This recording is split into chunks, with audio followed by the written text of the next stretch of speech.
obviously, an exciting 2017 season.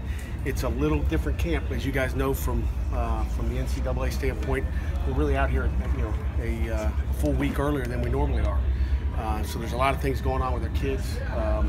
It's kind of a modified week. Obviously, academics and things they got to take care of, from a university standpoint, academically and so forth, are number one. So, as we broke out there today, our next meeting is at 9 p.m. tonight.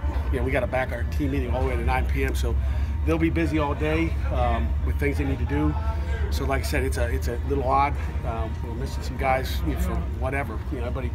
I don't know if we have any former professors here or not, but so that's kind of where we are there. As far as practice number one, really good day. A lot of details and finishing things that we need to do. The kids are out there all by themselves during the summer with our strength coaches that coach the weight room and drills and attitude and morale. But when it comes down to the fundamentals, what our coaches are especially at, that you see a lot of details that we need to clean up. But the effort was good, the attitude's great, and I'm happy with where we are. With that, I'll open it up for questions.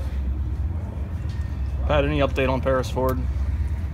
Not at this point. I mean, obviously in constant contact with him. He's doing, well. He's doing better than expected at this point, and we'll just wait for some decisions to be made. Are you still as hopeful as you were previously? I am, and so is he.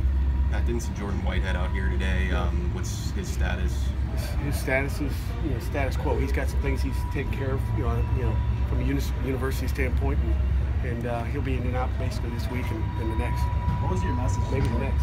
What was your message to Jordan? I'm not going to. It's personal. We're going to talk about personal stuff. It's all personal stuff, guys. First thing, this will be a disciplined program. Okay, we're going to go by details. Inside too. I'm a coach's kid. Growing up, man, if I was 1 minute late, okay, I ain't going out for the next month. And that's just the way it is. And we're going to be disciplined. And as soon as you lose your discipline, you lose your credibility as a football coach, as a program. And we're going to have discipline. It's going to be little things, and it's going to vary from time to time. But, that's all an accumulation of probably 3 months' worth of stuff. It comes out one day, and it's, but those are all personal things that are talked about up in that office. And you got my statement, and we'll kind of keep it right at that, to be honest with you. In general, though, were you disappointed by what occurred? I think I used the word disappointed in my thing. So yeah, of course we are. I mean, where our kids are, what they're doing, who they're hanging out with, and the choices they make are so important. And we preach it all the time. And and it's just like at home with my 4 kids. If there's something I'm not happy with, I'm disappointed there. I get disappointed here. Just except I got 105 of them here. I got a lot of children. And there's going to be issues at times, guys. It's and you guys don't hear about them all. There's other ones. I mean, you don't see guys out here pushing a plate for whatever they did. I mean, there's discipline. I mean, that's what we do. We discipline. We're going to be a disciplined program, and that's why we'll be it in the fourth quarters too. You used the word credibility. Make sure you have credibility as a program. You want to maintain that. Is that because it's sort of a chicken and the egg thing? But if you lose, you have the appearance of losing discipline with the players. Is that why you have to be as heavy on them when you do have to discipline them to maintain that? Yeah, I mean, I think anytime that appearance, that credibility. I think it's just being consistent. I mean, I think you got to be consistent with what you're doing, and surely we don't want to do what we need to do on some of those things. I'd like to see everybody play, but you know what? If that happens, what's going to happen now? Mm-hmm. So it's a consistency with discipline. That's very, very important. Is it hard to maintain that consistency when it's different offenses? Like Alex, for instance, is different than what happened with very, very easy and consistent through what we've done in the past. Does it make it more disappointing that those 4 guys are upperclassmen, juniors? It does. Seniors? It does. They're older guys, and we hope they make smarter decisions than some of the younger guys. Do you feel like the rest of the team is getting the message as far as that goes? I hope so. I mean, usually it's 3% of your football team that you're worried about, and there's that other 97 that we aren't even talking about all the good stuff that's done out there. So there's no doubt about it. I think a lot of guys already had the message, but it sinks in. You have a lot of talent at running back. How excited are you to see how that all plays out this camp with the amount of options you have? Yeah, we're obviously excited. They got a great back to replace in James Conner, and we're looking forward, whether it's Darren Hall and Shantez, and Olison right now is leading the way, I believe, and at least after today, we'll see what he did today out there, from the video. But I'm excited with what they're doing. You mentioned losing James, and you've lost a lot of other sort of veteran leadership. Are you still looking for people to sort of replace that sort of veteran leadership you had? I mean, from our media day, it's the same thing. I mean, nothing's really changed. I mean, today's the first day. I mean, we can do whatever you want to do. You can lift all the weights you want to during the summer. You can run out here with the strength coach, but now this is football, and this is where we're trying to replace people. Day by day, we'll be a step closer to replacing those guys for the season. With there being a 3-game suspension for those two guys, Pat, was it, being a fairly extended absence, was it part of a pattern of behavior at all that you had noticed, or was it sort of a one-time incident? A little bit of both. I mean, maybe one of them's, a one-time deal, or maybe one was, a few different things. So I mean, it is what it is. Pat, what's the challenge like getting, whoever is behind Jordan on the depth chart ready for those 3 games while getting Jordan reps in camp, because he's learning a new position? Yeah, I mean, it's important for all those safeties. I mean, you look with T-Webb leaving and Reggie Mitchell, we've been looking, and we had a good spring with all those guys back there. So it's no different than it was in the fall. We need other guys back there to step up and make plays, and they will. Who absorbs the snap count largely for Quentin then, do you think? It'll be Salim Brightwell, who had a great spring. Really, when you look at the depth in the spring, he came out really playing well. He's athletic, he can run, he's very locked in and focused, and he'll be the guy. Chase Pine will be another guy that that will have to grow up, and Elijah Rose is another guy. So we got plenty of guys. How much do you think you'll get out of DeMar in this camp? I think we're going to get a lot of it. DeMar feels as good as he's ever felt. We're being very cautious. The NCAA talks a lot about player welfare and keeping them healthy, and we don't need them to tell us how important it is to keep them healthy. I don't want to be back where we were. DeMar, quote unquote, says, "Coach, I've felt as good as I've ever felt." Okay, and I'm talking back to his sophomore year in high school. So he was injured through high school. We had a nagging issue, and he feels great right now. So I'm excited, but I don't want to get so excited I throw him out there and say, "Let's go," and all of a sudden, our players have that same problem sometimes. But we discipline them for that too. Okay, they get disciplined for that. But we're lost my train of thought. But we're good there. Are you starting him at safety? Starting him off at safety? Hamlin? He's played a little bit of both. He ran a lot of stuff with the corners in the summer, I guess. I didn't get to see much of it. But he's going to meetings with the safety, so for whatever that means, he's getting the mental load back there, because I think there's more mental in the safety area. But I think he can line up and play corner. So we expect him to play both. We want him to be able to be a utility guy, depending on how healthy he really gets. We'll decide that when the time comes. I guess I'll put it like this: do you anticipate making an addition to the offensive line here soon in camp? Yes, sir. Okay. Yes, sir. Can't really talk about it. Did you go to Hopefully tomorrow, Jerry. Thank you. Hopefully, but you know what? I'm down here, and like I said, there's a lot of things going on. It's a busy time of the year. Everything's sped up here, with our kids going to classes and writing papers, and Avante's up till midnight worrying about a poetry class. I mean, there's all, believe me, guys, with the issues that we're dealing with right now, it's not just football.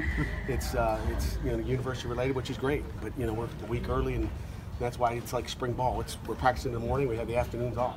It's a little different. With leadership, is Avante one of those guys on defense in particular, after you lost Jeremiah, to step up and be that guy who... Yes, I mean, Avante was a great leader in the spring. He's continued to be a leader so far. We voted for our leadership council last night in a team meeting, so I haven't got the tally yet. I should have had you guys tallied up. A lot of people out here. You guys could have got that thing done like that. But so we'll see who after the summer, our kids thought were the top dozen leaders, and then we'll do it again at the end of camp, and then we'll pick captains from there. Our kids will. Didn't sound like it was going so good. Saw you in big pentameters, look off. More of a Sonic guy? Or? That's way too much for me. Is Zach Gilbert still with the team, Pat? Yeah, he is. Yeah, he is. So is Zach and so is George. But obviously they're DQ'd, so there's no sense in bringing back here and staying around and play music. So they'll be back. They'll join us when school starts. We're about to bring 105 in, so we're going to bring guys that can play. What has Ben DiNucci showed you in the past year that makes you think he's going to compete for the club? Well, he showed me the past year, showed me some good stuff today. Just composure in the pocket. I saw him scramble today out of the pocket, and he doesn't go throw the ball to the wrong guy. And those decision-making things that Ben has done, I think he really has come a long way. And I think that bowl game did a lot for his confidence. I think that's probably where it started. As much as I didn't really want to see him go in the game and Nathan be out, because I think we win that game if that doesn't happen. I wanted to get him in for that other reason, and he did a nice job in the bowl game, made some plays, and I think he kind of said, hey, I can do this. It's hard until you're thrown in that fire. Unfortunately, we didn't have a chance all year to get a backup quarterback really in there. I think Manny Starker went in at the end of one game at home, I believe, down in the red zone, had a couple runs, but you know, to his benefit, he hasn't had an opportunity to really show what he's got. So it'll be interesting, and this will be a great camp for him and Max and Kenny and Thomas. Is Brian going to be limited at all this camp, O'Neal? We're going to be cautious. We're not going to be crazy. We know that guy can play, and you know, just like a DeMar and anybody else that we kind of have an idea. He'll be a little limited. We just, you know, especially early, you know. If you saw some of the craziness that happens out there, I mean, these guys, some of them can't control themselves. And you know, you throw a crazy guy when it's a, you know, what we call whiz tempo, where there's no you know, it's not supposed to be bull rushing. Some guy bull rushes, and you get, you know, until the pads go on, we're going to be cautious for sure. And how about Max? How has he gained confidence of his teammates and just the little time he's had with them? Yeah, I mean, you know, I think every day, I mean, you watch him walk down the hallways, you know, when we have our press day, media day, I'll give you some more stuff, but I think he's gotten so much stronger, number one, since he's been here. I mean, I think when he first came here, we showed a before and after picture of what he looked like. You know, Coach Andrews and the strength staff and the training staff have done an incredible job with just his body of getting him to be bigger and stronger. I think he's put on 14 pounds of muscle, I believe, and lost a little bit of baby fat. For an old guy, that's a lot, and usually you don't make that. You know, usually from your freshman to sophomore, you make those strides, but not from your senior to grad year. But just watching his face and his confidence on the field as far as knowing the offense, I mean, you can imagine having 15 days thrown at you in spring ball, and all of a sudden, you know, it's like, you know, there's a lot of things thrown at you, not only the offense, but, you know, a blitz, a stunt, you know, different coverage you haven't seen. So I think his confidence just in his look and demeanor is improved every day. You guys have a bunch of players from last year next door now. How involved have they been around? I wish they were next door. They're all the way out in the throne. I wish I could peek out the window, but you know, it's impressive to watch what those guys are doing over there. It's you know, James and you know, Matt Galambos and Orndorff and Reggie. I mean, those guys are. It's impressive they're over there, and I think they're doing well from everything I talked to Coach Tomlin. Is that useful? Do you think, like, during the season to have guys who are familiar with the program next door? Or do you think they'll be a little busy with? They'll be really busy. You know, they'll be really busy. They better focus on their new job, okay? Because if you don't focus on your new job, you might not have a job. So, you know, I don't think they'll be there. I'm sure they'll come in on a Sunday and say hello or shoot a text, but you know, they got bigger and better things to worry about for sure. Did you have a chance to talk to James when he came back to get his shoulder looked at? Give him keep your head up or anything like that? Nope, I'm focused on my job. You know, if I worry about over his job or what the trainers are doing over there, I got problems. You know, I watch the news. I said to my wife the other night, I said, God, it's weird. I got to watch the news to find out what's going on. I should maybe call Jerry and find out from now on, find out an injury report. But I got to, you know, I'm watching the news I'm watching the news on Saturday night to find out how, you know, like the injury report. I'm like, I wonder how, you know, wonder what's going on. But he works so hard to get lean and quick and fast for the NFL. Changing body type at all a concern for him going into the rigors of the NFL? You know, not really. I mean, if it's not a concern for the Steelers, I think they know what they're doing. You know, talk about, you know, the best NFL teams in the United States. So I mean, they know what they're doing. They'll get him where he needs to be. I don't make those decisions anymore. You know, when you guys deal, Pat, with some of the disciplinary measures that you all have, does that signal to you at all as a coach that there maybe needs to be a little bit more internal leadership, you know, or as a coach, does it signal certain things to you or your staff? No, I mean, I think it's the same thing. I mean, I think it's a different age we live in. I think every year is a different culture that we're raising our children. I mean, how many of you guys remember, you know, having kids or grow, you know, like I wonder what it's going to be like when my kids are there. I mean, there's a lot of things. You go drive around and, you know, man, it's just crazy world out there. Man, you guys read about the guy in the Dunkin' Donuts? You guys see guys, what do you guys do all day? Dunkin' Donuts, right? I mean, guys in the Dunkin' Donut bathroom and has a, what do they call it, you know, an overdose, and his kids waiting outside the bathroom. I mean, look at the things we live around these days. So every year things gets crazier, I think, out there. It's a you know, crazy world we're living in, and you know, it shows that way. Whitehead be back tomorrow? I believe so, yeah. You think I don't know what his class schedule is, so I don't know his schedule. Did he miss for class today, or is that? He's got his schedule. I don't have it, so yeah. What do you think the seniors who are left and even the juniors are going to provide the kind of leadership this team's going to need all season? Say again, sir. The seniors and juniors who weren't suspended, the guys, are they going to provide the kind of leadership, internal leadership that you need here? I think so. I mean, it's obviously a smaller class than what we've had. You know, a year ago, 21. Now we got 10. You know, a couple transfers. You know, Matt Flanagan and Max, who haven't been around. So I mean, you talk about Pitt guys that have been here for the long haul, that have seen the thing built.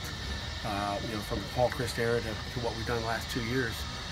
It's a small class, and I think every year you got a different group of leaders. Are they good or bad? I mean, we've lost some, you know, not only good football players, we've lost some great leaders.